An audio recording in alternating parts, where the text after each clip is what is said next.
Let me preface this little conversation with the following comments. Since January, I think Irene and I have been to 4 fellowships that were either 30 years old or 40 years old. And on Sunday, we were in Aylesbury, and it was really interesting to me in that they were wanting to honor the founding members who 40 years earlier had planted this church in Aylesbury.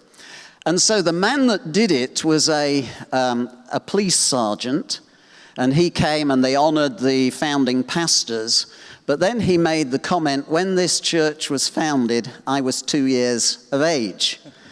And what I thought, Terry, if it's okay with you, there's a generation perhaps coming through that don't know some of the stories of the history of what I believe has been an important season, 30 to 40 years in the UK. And I just thought, because you're here and I know you're going to speak to us later, but it'd be really great if just in a few moments I could ask you 1 or 2 questions about that journey, particularly for people that perhaps don't know the kind of church that was around in the UK 40 years ago. So I wondered if we could begin perhaps with your early days of how you came to faith, but also how you came into church leadership and the kind of church that was around in those days. And then we'll tease out where we went from then, if that's okay. Thanks, Stuart. It's great to be with you this morning. Wonderful to worship Jesus like that. My parents were not Christian. I never saw an open Bible or a Bible in my home. My sister went to live in London. Billy Graham came to England. She came home a Christian, and she said, I've become a Christian. I said, how do you become a Christian? She said, I've been born again. I said, what on earth is that? And we talked, and by the end of the evening, to cut it very short, I knelt and received Christ into my life, which, was wonderful. I was very backslidden for about 5 years, and I needed another kind of crisis to set me free from all that. But when I started going to church, I came out from a group of friends that I'd been with all through my teenage life, where we would talk long into the night, very close friends. It was a real kind of culture in Brighton where I lived. And so when I went to church, it was really strange because I had to learn what is it to be a Christian. The preacher was terrific.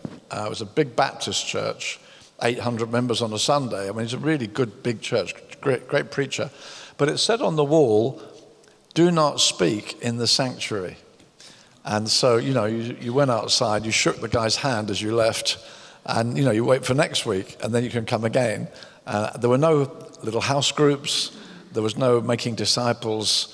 There was no friendship, really, especially if you came in like me as a kind of pagan, and you come in and you hear great preaching, you go away and you wonder how to work this out. How do you live this out? And the Bible speaks about such intimacy in the church, and all those over 40 one another verses. Encourage one another, pray for one another, confess your faults to one another, all of them, admonish one another. We weren't doing any of them. And so church was in a bit of a sad state, even if the preacher was great, and he was a terrific preacher, loving pastor, but that's what church was like. Very formal, all suited, I didn't know anybody, and it was very hard to get to know anybody. So then something happened in terms of a call of God on your life, which led you into church leadership. Just a few headlines perhaps about that time. Yeah, okay. So I think for myself, I got all my pagan friends along once, and they couldn't handle, how do you put up with that strange atmosphere? So I felt for evangelistic reasons, first of all, we must do something about church. And people used to say evangelism is the problem of the church. And I began to see, no, the church is the problem of evangelism, because it was so difficult to come into this strange world. So I thought we need a new wineskin. We need something more flexible, something more accessible. The other thing was this: I got baptized in the Holy Spirit. And so again, my pastor used to preach about be full of the Spirit. He didn't exactly tell you how, But I went off to the Pentecostals, they laid hands on me, I got filled with the Spirit, and then it was kind of, how do you handle this? So later, when I became a pastor, I was invited by a free evangelical church. I went to Bible college, came back, and they said, would you be our first pastor? They bought a plot of land, they were putting up a building. And I liked their pioneering heart, but we were not Spirit-filled community.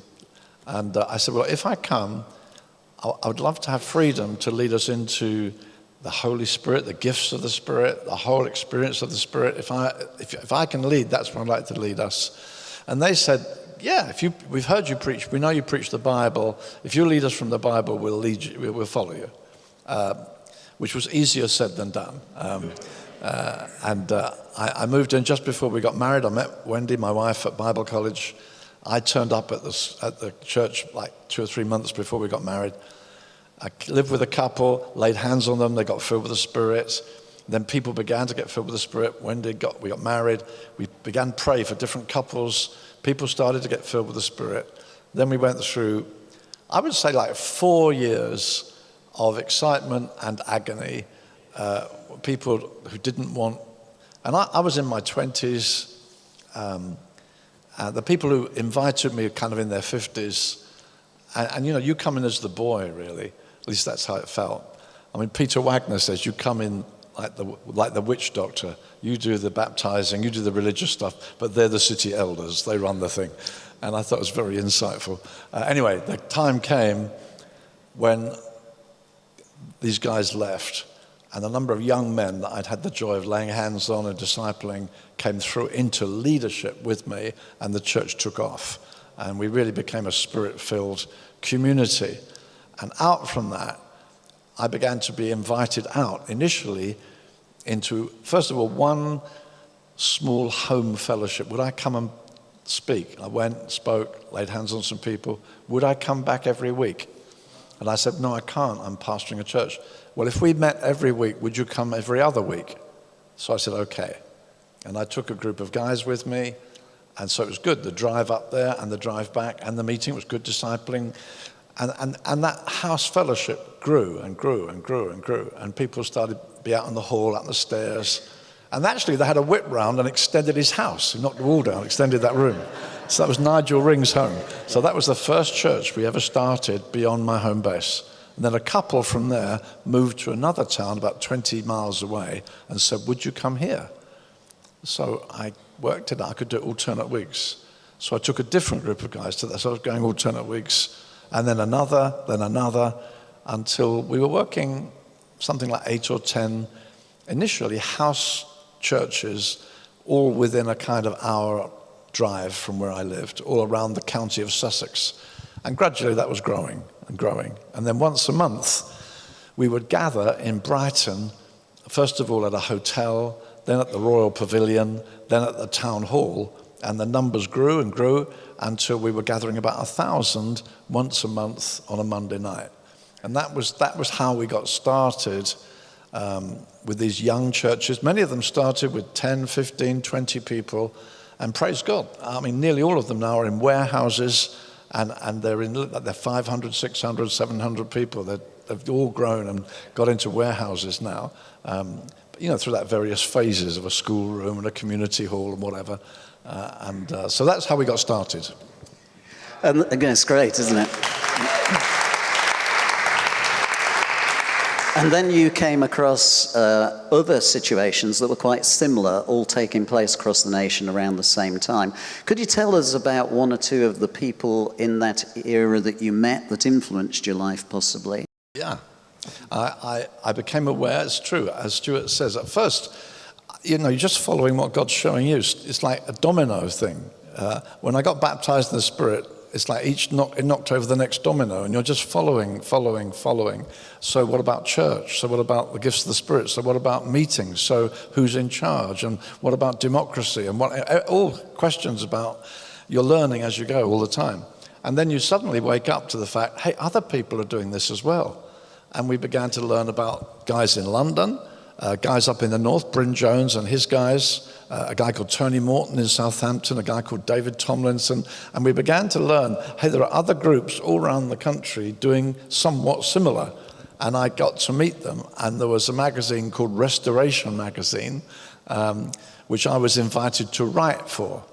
And then there was the big Bible week. Initially, there was one in a place called Capel, which was the Elim Bible College grounds in the south of England, the Capel Bible Week. And the speakers there were Campbell McAlpine, Arthur Wallace, and Dennis Clark. And those were memorable, amazing days. And yet the amazing thing was this: only 750 people ever camped at the Capel Bible Week. I was amazed when I heard that later. Only 750. But it was in June, it was in the summer months, although out of school holidays. And in the evenings, crowds would pour in. And I remember the last year when Ern Baxter was one of the speakers, and he was an amazing preacher with a massive vision. And it was very hot summer. And in the evening, the crowd went up to 2,000. And they were all, the sides of the tent were put up, and people were sitting outside. And you just felt, we are hearing something that we've never heard before. God wants a glorious church. And it was no longer just me and my, experiencing the Spirit, trying to work it out, trying to build good local churches. Under ministry of people like Ern Baxter and others, you began to hear God's got something massive, global, and he's doing something right across the nations, and your vision began to grow. Because I was raised at my Baptist church on a kind of eschatology of despair, really. Hold the fort, for I am coming. It's like, Jesus is coming soon. Please come soon. This is disaster. And that was the message. I mean, as I said, my pastor was a terrific guy, but he had this sense that the 7 letters in Revelation was 7 ages, and we were in the Laodicean age, so it's lukewarm, so just hang on till Jesus comes. And then suddenly you get this preach.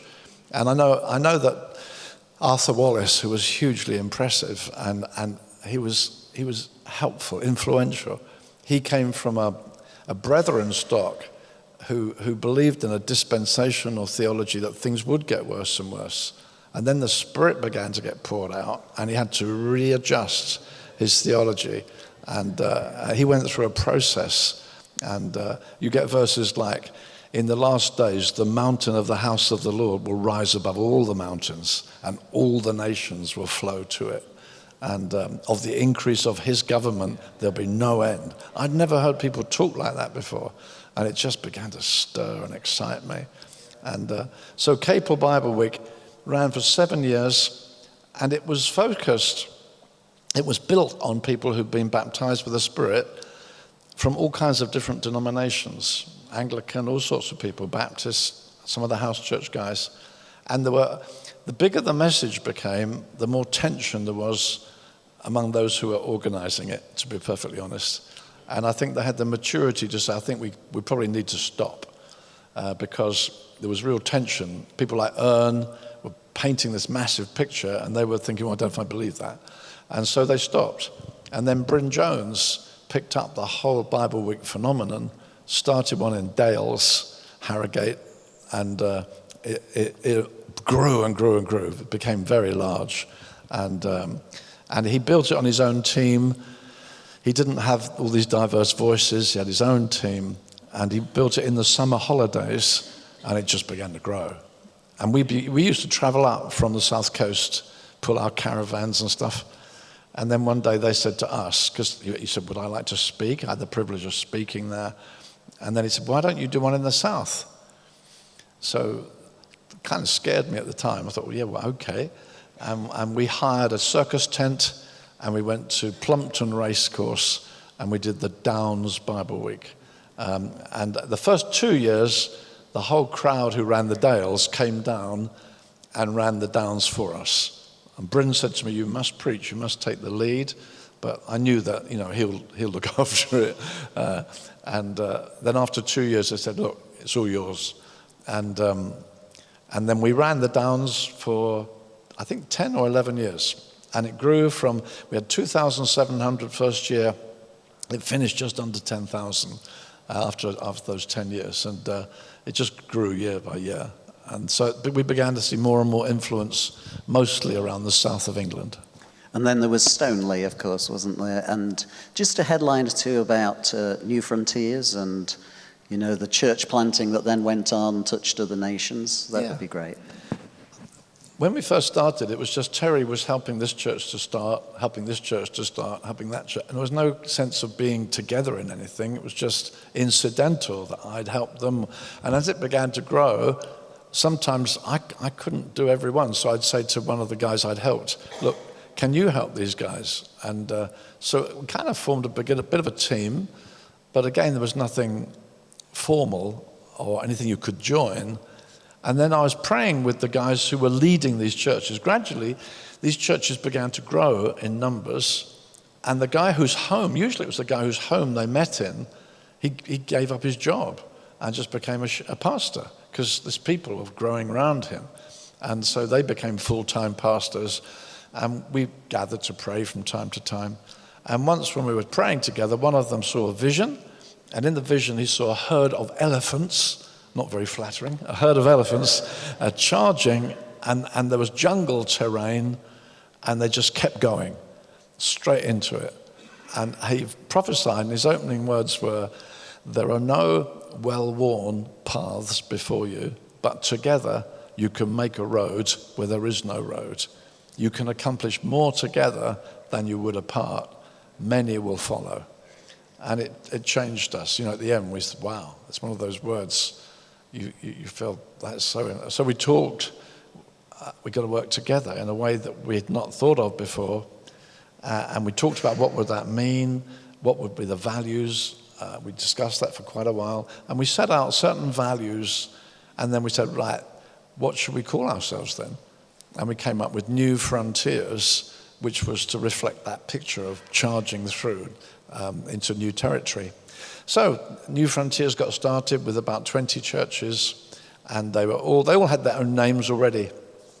So, you know, New Life Church or King's Church or whatever name they had, but they all became New Frontiers as well. And so we began to grow that way. And over the years, the numbers just kept on growing, kept on growing, kept on growing. And then one time I was praying with some of the brothers, and as we were praying, I saw a vision of a map of England, because we were wondering, because of the respect we had for other teams that we knew of, we felt, well, look, you know, they're working there, we don't need to go there. They're working there, we don't need to go there.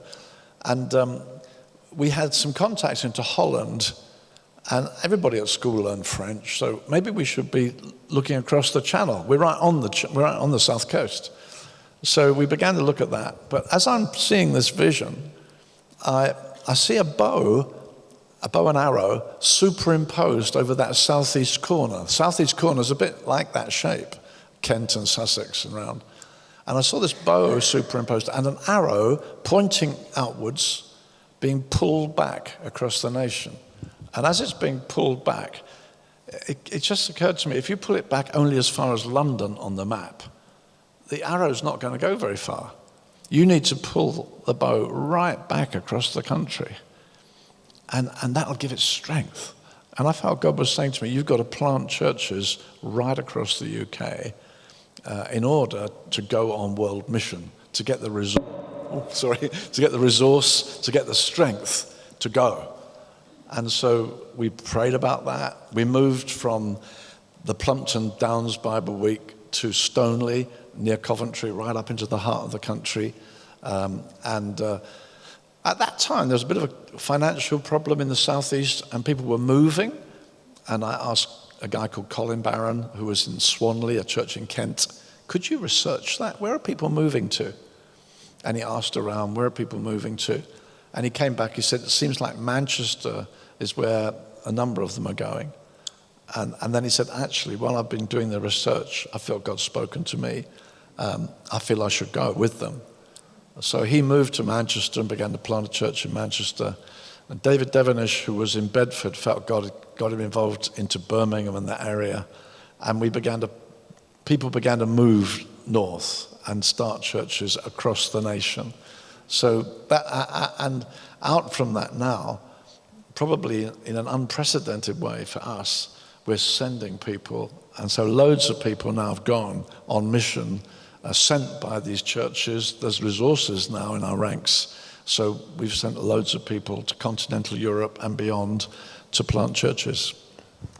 It's a fantastic story, Terry, and I'd love to keep talking on this. But perhaps just one final question really about where we're at now in the UK. And obviously we're in a season of some confusion governmentally. But what do you see for the church in the future? Is it that hope that you found in those early days, do you still carry that? Do you see that God is not finished with us as a nation? Just a comment or two on the future, if you would. Thanks, Stuart. Such good questions. When I left secular work, I'd been baptized with the Spirit in 1962, and I thought, is this the beginning of revival? Arthur Wallace had written In the Day of Thy Power, a book on revival. We were praying for revival. Dr. Martin Lloyd-Jones in 1959 took the whole year out of what he was preaching and preached on revival for the whole year, because it was 100 years on from the 1859 phenomenal revival. And so he preached on revival. And I used to travel up to London to go to half nights of prayer for revival. And revival was the thing we talked about. This was before the charismatic movement had started. There was no charismatic movement. It began, people say it began in 62, 63. So there was no charismatic movement. So when I got filled with the Spirit, you began to hear, hey, he's been filled with the Spirit, he's been filled with the Spirit. People over there have been filled with the Spirit. I thought, is this the beginning of revival? And really began to wonder. And I felt God impressing on me the need to pray more. And I was working in London and living in Brighton, leaving home at 7 a.m., getting home at 7 p.m. I thought, I need more time. And I felt God spoke to me. I won't go into the bother with the details, but the call was to give myself to prayer for revival. So sometimes people say to me, looking back now, did you ever expect anything of this, like this, to happen? And of course, I never expected if you like, a movement of churches that would go around the world. No, I never expected that at all. And so, are you thrilled with it? Kind of. Yeah, well, of course I am. But I was praying for revival, and I've never seen revival. And so, in New Frontiers now, we've handed everything on to the next generation. A number of leaders all over the place, and I find in myself, I've stirred afresh to come back to that longing for revival, that God will sweep through wider and more powerfully across the nation.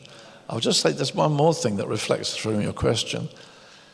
The church in the UK, if you think centrally, London, Westminster, I mean, the church, forget it, it's irrelevant. Media, you just get crushed if you're a Christian, it's bad, it's difficult.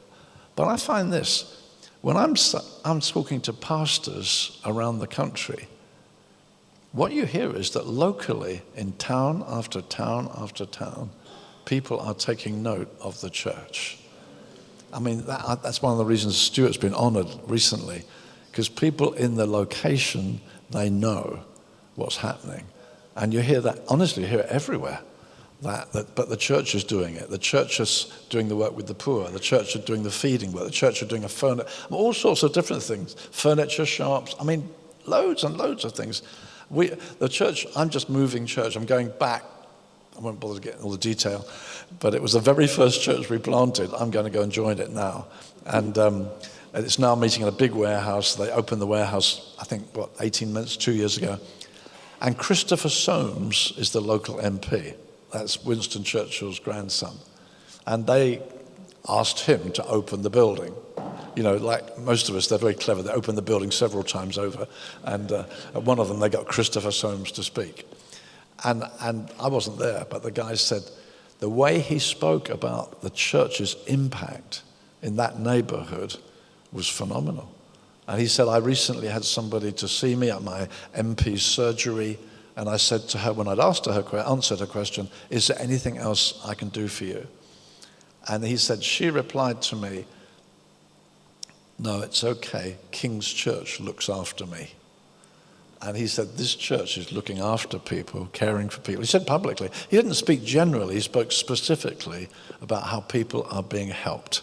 And there was a guy there also, because their warehouse is in the middle of an industrial area full of warehouses. And this guy stood up and said, I opposed this church having this place. I stood against it. I argued against it. And at this opening, I'm here to say, I am so sorry, because this is the best thing that ever happened to this town. And now that's a non-Christian man. Yeah, but I'm hearing it more and more all over the place. People are saying, hey, these guys, and that's what's happened to Stuart here, these guys are impacting the town, what they're doing. People are recognizing it. So I find that reason for real encouragement. And I think, lastly, when I was longing for revival in 62 and praying for it, I think if revival had swept in 62, the church broadly was so cold and formal, we wouldn't have known what to do with it. If loads of new converts had come in. But now, all over the country, there are fresh churches, alive to God, sensitive to the need, hungry for God. I believe there's like a great net across the nation. If God did sweep in revival, I feel there are places now that could get hold of that. And it would be far more lasting, because the church, I believe, could respond to it in a way that could never have happened if we hadn't gone through these years of planting fresh churches across the nation. Thank you, Terry. These have been gems this morning.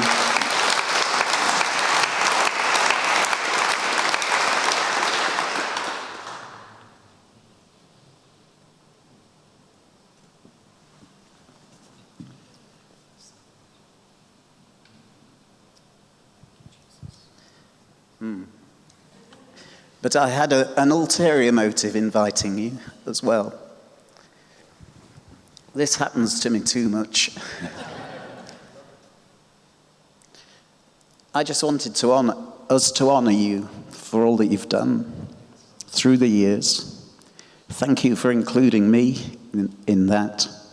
And thank you for everything you've deposited into the UK. And we bless you for it.